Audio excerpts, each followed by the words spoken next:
कौन की देरी में औजा जेली छोटा की कि जल्दी दियरिए लेके आई कोइन की घरवा से दियरिए बेचा जाए ले केतना सजाइबी केतना बाती में डलबी को किलो तो तेल सोखी पहले दियरी जाता हम ओकर आगे धो दे कि खूब भर छते चारों ओर सजा दिए का जानी का करत है लोग आंगन लिपती है कि नहीं खेली पूछऊ कहा ना माटी के घर लिपे में ना एगो आनंदे कुछ और होला मार जाने के इना प्लास्टर करावे ला लोग घर देह चोरावे खातिर के अरे आदमी लिपेला पोतेला तौर त्योहार के दिन आवेला तबे ना 1 महीना पहले ही से बुझाए लगेला कि हाँ तौर त्योहार आ गइल बाटे अपन लिप पोत के आदमी चिकन चाकन कइले रहेला कहाँ दीदी जी चल गई है बतावा हो कौन है के दीदी जी दलीदारवा खेदे खातिर के सुपावा एतुआ जुटैले रहम दियरिया वरिया का जाने कहाँ चल गई है यहाँ के तुम क्यों मने बुझाला ना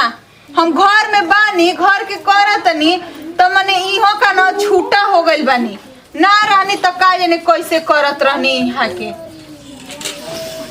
आहा कितना सोन महकत अटे इतना सोन महकत न मन करता कि दिन भर लिपते रही एकदम मुद दिना तो दीदी जी कहम ना कि देखो बढ़िया से लिपले नहीं खे अब जैसे आवेला माई के सीखले बानी देखले बानी सीखले बानी माई से तो हम अपन लिप देतनी जैसे तैसे जे तरह बुझाता बाटे छुटकी का हो दीदी जी देखी गोबर माटी लगा मिलैले बाड़ू ना हाँ पगली वही कतु है गोजर हवे बैठ ओकर केंगा जाई गोजर का केतनो टांग टूट जाई त उलंगन ना काई छ सगो एगो गोजर का टांग टूट जाई त उलंगन काई और ये छोटा की आई देखो तड़ी 5 किलो चाउर लाग गइल हवे अरु की दीदी जी कजने आ लाइकन के काई छता पर अरे उतरबा सकी ना रे लेडुआ हई जतने बन ठेलुआ बाने छोटा का आ त मारतै न कि छुल दिना मुंह दे तड़ा आवा झड़ुए से मार तो के दो गाला कइन की आव आ कहां गइल रहनी है जी अरे कनिया ई कहू कि हम ठीक टाइम पर पहुंचल रहनी ह हई चाची जी जात रहनी ह जो का जोलहन गो हां अरे जोलहन गो हां जोधन गो हां उन्हीं के संगे हम चल गइनी है कोहाइन की घरे जलिया तो के हम देखनी है माटी भेवत रहली है तो अब सोचनी है ना कि जब ले बटिया भेवती है छोटे के तले जाई हम उ दियरिया ढकने नहीं त ई मिलल रही लगल पड़ी खवा खपड़ी उनकी घरे लागल बटे हां ना टलकी तक ले दियनिया लेके जा तड़ी जा अब बताई दीदी भाग्य संजोगे पहुंच भाग्य संजोगे 50 रुपया सैकड़ा मिलल हवे आ मोमबत्ती 50 रुपया के 10 गो मिलत अटे ओतनी में को गई छत सही है दीदी जी की ना की एगो औरी ले लेला मोमबत्तीया ए जाय द हेमे भर भर ढकनी तेल डाल देबल जे जान लो आ होय जमुआ के दियो बारे खातिर ना दीदी जमुआ के दिया बारे खातिर नहीं दुगो दली तक खेत देबल जे हमने हां जान लो दुगो सूप लेके एगो रौरा एगो हां आ हेतना दंगल बा दीदी जी तो अकेले के तरे रौरा ए तू कर आ मान ली ना छोटकी अपन अपन देही से दली दर खेदल जाई आ मान ली कि रौरा बानी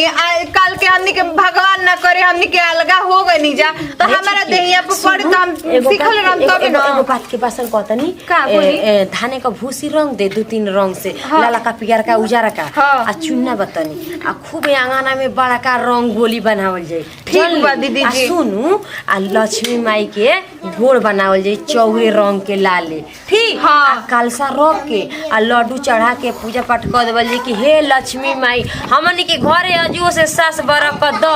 कि हमनी के आगे मुए बढ़ी जा ठीक ना कने डोमबत्ती ले आनी हां हां रे करे नीचा में बाटे डोमबत्ती बा ना हां बालल की गमछे में पहनले बनी ओके ठीक बा दीदी आ कहां तुम मर्द गई न अक्का जने केने गइल हन कहदरा 50 गो रुपया दे हम कनी का कर काहे न कहले कि नोट में मार हिलावत तनिया वाला ले ल 50 गो रुपया मने हम बताई कमातनी ले हम कम जा खरगोश नियर मुंह ले हमरो मर जात रहल दिनारा के बाजारी हैं जल्दी का उनके वो बाजारी में मिलत आटे लगता कि वही में खेरी गड़ाइल बटे काजनी केवन इस चीज को बिलाई अरे मलिया बाग में सुननी हमें माई फोन कइले रहलसिया मलिया बाग में ई धाका दुकी होता ना कि बुझा जा कि देही पे दे छिला जाए कुल बात छोड़ हम तो कौन ये देवरू के कि जाके बक्सर से गंगा जल लेके आओ भर घरे छीट देवल जाई। हाँ सुधा हो जाए। तब कहेगो तो साल भर की बात त्योहार आइल बा, चलो तो तनी हमके पानी देते एक गिलास। चलिए। अच्छा तो पानी के पियता हो, एक काम के पानी निकलाता ना दीदी जी। सुन न रे लइका पड़ाका मंगल स आ ना लेके आइनी जे तोड़ी कहना लेके आइनी हो आ पड़ाका से हाथ जर जाला। हमारी गांव में नैहर में एगो लइका के पड़ाका से पूरा आई हाथ हवे उड़ गइल है, सब आज तक ले लूल हो गइल बाटे जल्दी। अब बाक दीदी जी रोइहे कहतनी एगोड़ा न राकेट है छोड़ेलन स न। हां बोतलवा में डाल के आ उ का कहलस न कि अपने मुहा ओकर घुमा देलस लगलस न तो ओकरा आँखिए में घुसी गइल। हे भगवान, हे लक्ष्मी माई, हे दिवाली माई, हमनी के बाल बच्चा मर्द के सांग के एकदम कुशल मंगल रखले रहिए। ऐसा मत सुनइयो ही त इन त सब घर दुश्मन के बनावले रहिए, खूबे अच्छा से रखले रहिए। आ इहो जानते नहीं कि दिवाली काहे खातिर मनावल जाला? बड़ा तो कह देनी कि दिवाली दिवाली दिवाली। अब बाक हमने की जाता का जानी का जानते नी रामचंद्र न राजा रहलन अयोध्या के त दशरथ के पुत्र। तो उ जानते नी जब न रावण के मार के अइलन आ अयोध्या लौटे के भइल 14 बरिस के बाद। हां तो न उनकर माई देसी घी से गाय के घी से बत्ती बार के कुली अयोध्या के सजावल रहे, तो ये से दिवाली मनेला। हाँ वही के दिवाली के रूप में मनावल जाला। अरे छुटकी दिवालिया की बाद 6 दिन काय करता जाओ छठिया पड़ेला। हाँ तू तो लो जा गंगा जल लिया दिन देखो जा कितना नहाइयो लिया जा चारी ओरी घर में छिड़कियो दिया जा बुझाइल न। अजीब बेटा बा, अब आई बाल्टी में ले आइल बानी तो हती चुक में लिए कि खाली घर में छिड़काई नहाइयो लिया जाओ खातिर ले ले बुझाइल न। हम तो सोचे कि अपनी दीदिया के ले भेजा दे डब्बा में भर के ये बारी का दिन लेके आइल बानी। का हो जा का जाई यूपी में जी देखत नहीं कि दिल्ली आसमान का फर्क में हमार नैहर ससुराल कहे कि बेटा तारा खातिर फर्क हो कि हमारा खातिर फर्क नहीं के बुझाइल न। 2 मिनट में तारा गांव में 2 मिनट में सुनी जाई तनी तिलिया का तेल वाले ले 2 लीटर ले ले तो हो जाए तनी दियरिया में आया कन्या हाई बाल्टी में भेद दियरी नहीं तो तेल ढेर सोकी ठीक ना। ठीक बा अब बतिया से मर्द में आरु तनी के हम जाता नहीं लेके घर में पूजा वाला घर में धो तनी ठीक ना। अब आके दीदी जी रोरो ना हां यो ले जाए गंगा जल बुझाइल। हमार तो मोर बहंगा निकल रही बाटे आ चली हो पटनी पर चढ़ के कुल पटनी झाड़ी त घर लिपवाई त सीढ़ी लगा के आ कुली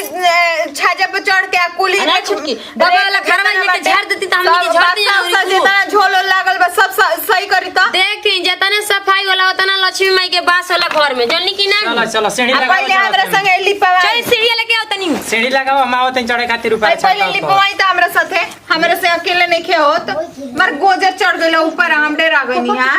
अच्छा लिपल के आवत पानी ठीक बाटे। ठीक बा गंगा जल धइले आवतनी